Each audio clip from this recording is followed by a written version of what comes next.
এটা ভাঙছি জাস্ট আসছিলাম আন্দোলন করতে, কিন্তু আন্দোলন গতকাল রাত্রে হয়েছে, আজকে দেখার জন্য আসছিলাম। একটা লিফট দেখছি এটা খোলা, এটা নিতাছি মিষ্টি খামু বিক্রি করে আমার নিজের গাড়ির থেকে কেন খামু, ওনার বাড়ি ইয়া দিয়েই খুশিতে মিষ্টি খামু। শেখ মুজিবুর রহমান স্মৃতি জাদুঘরের লিফটের দরজা খুলতে খুলতে এক বিক্ষোভকারীর এমন জবাব। শেখ মুজিবের বাড়ির পেছনে আওয়ামী লীগের গবেষণা সেল সিআরআই এর ভবনের দেয়াল থেকে একজন মুছে দিচ্ছে জয় বাংলা। কি কারণ?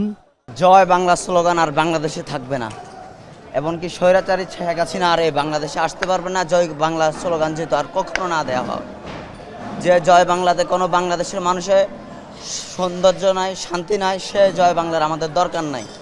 ৩২ নম্বর বাড়িতে উপস্থিত অনেকেই বলছেন ফ্যাসিবাদী আওয়ামী লীগ এবং স্বৈরাচারী শেখ হাসিনার দুঃশাসনে অতিষ্ঠ হওয়ার কারণেই মানুষের এই ঢল। চলছে এসকাভেটর দিয়ে ভাঙচুর।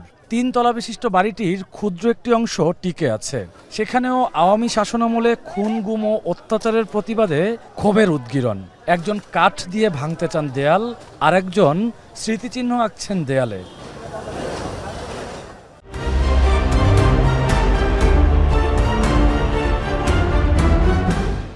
ভবনের ভেতর থেকে বই, স্টিল, লোহা, টিন ও কাঠসহ বিভিন্ন জিনিস ভেঙে নিয়ে যাচ্ছেন অনেকে।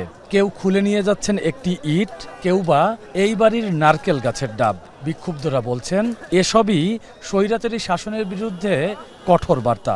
ফেসিবাদের সাথে যদি জড়িত থাকে ভবিষ্যতে তাদের পরিণতি, যেমন ফেরাউনের আস্তানা ভেঙে সেখানে পাবলিক টয়লেট বানানো হয়েছে, এখানেও আমরা চাচ্ছি যে এখানেও পাবলিক টয়লেট বানানো হবে। সকল সৌরা শাসককে আপনার শিক্ষা নেওয়া উচিত যে তাদের কর্মকাণ্ডের জন্য যেন ভবিষ্যতে আর এরকম পরিণতির তার পরবর্তী প্রজন্মের জন্য শিক্ষা না হয়। সারা রাত এই কার্যক্রম চালিয়েছে এবং যতক্ষণ পর্যন্ত না এই বাড়ি ভাঙবে না আমরা থাকবো এবং এটা ভেঙে আমরা এখান থেকে যাবো। না ভাঙে, এটা যদি ভিতরে এইভাবে সুন্দর করে জাদুঘর বা যাই বলুক এইভাবে ধরে রাখি, তাহলে এটাকে আমরা ফ্যাসিবাদকে ধরে রাখার একটা সিম্বল হবে। আমাদের অনুধাবন করা দরকার এবং সম্ভাব্য কি পরিণত হতে পারে দেশের বিরুদ্ধে কাজ করলে সেখান থেকে শিক্ষা নেওয়া দরকার। যারা আমাদের পরবর্তীতে রাজনীতিতে কাজ করবে, দেশ নিয়ে কাজ করবে, তাদের শিক্ষা নেওয়া দরকার।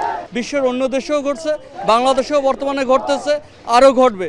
আসলে বাঙালি কোনো জাতিই চায় না তার স্বৈরশাসকের কোনো চিহ্ন রাখতে। যেহেতু চিহ্ন রাখতে চায় না, বাঙালি জাতীয় শেখ হাসিনার মতন স্বৈরশাসকের কোনো চিহ্ন এই বাংলার মাটিতে রাখতে চায় না। ছাত্র জনতার দাবি ফ্যাসিবাদের শেষ চিহ্নটুকু ধুলোয় মিশিয়ে দেওয়ার আগ পর্যন্ত ধানমন্ডি ৩২ ছাড়বেন না তারা।